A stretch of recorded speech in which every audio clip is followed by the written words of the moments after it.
Hello Sunshines! Welcome to my June book wrap-up and mini reviews of the 2 books I finished in June. The first book that I finished this last month is The Goddess Test by Amy Carter. I really enjoy Greek mythology, and so I was excited to see Greek mythology in a new way with this book. The basic concept, as I've already told you guys, is that this girl called Kate ends up meeting this boy called Henry, who just so happens to also actually be Hades, the god of the underworld.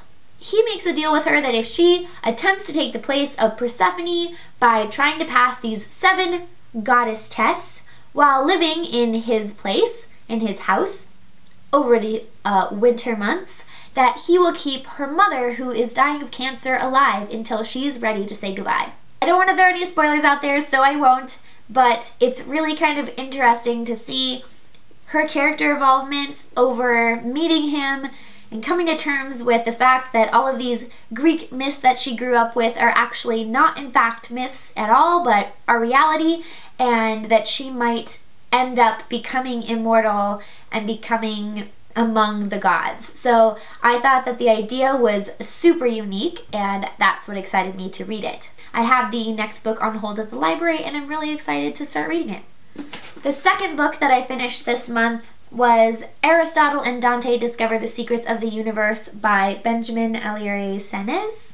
This book was so incredible. I actually started this book on the plane ride back home and ended up finishing this book the day after I got back. So I read it in a day and a half because I couldn't put it down. The writing style that he took on to begin this book is very easy and flowy and feels like a conversation.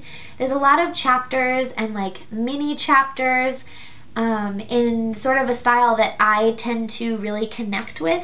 It basically follows the lives of 2 young boys, Aristotle and Dante, who I believe that they're 15 when the story starts out, and it's the story of their friendship. They're growing close, they're growing apart, and in end a really special ending that I wasn't totally expecting, but I was really hoping for, and I thought it was so sweet. And I don't know, I finished it and I just went,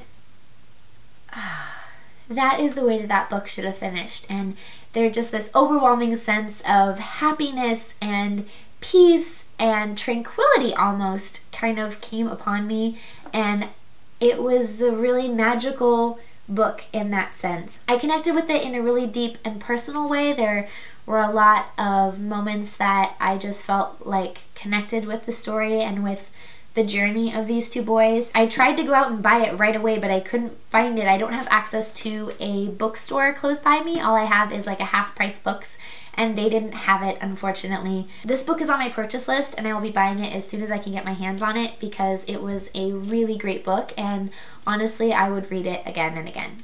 So those are the books that I was able to complete so far. I hope that you enjoyed this wrap-up with these mini reviews that I didn't really want to go into too much detail because I didn't want to do any spoilers. But if you guys ever want a more in-depth review that has spoilers in it, please let me know, because I'm in sort of new territory with this whole booktube thing, and I would love to see what you guys think of how you want me to approach these videos. Thanks for watching. Talk to you all later. Bye!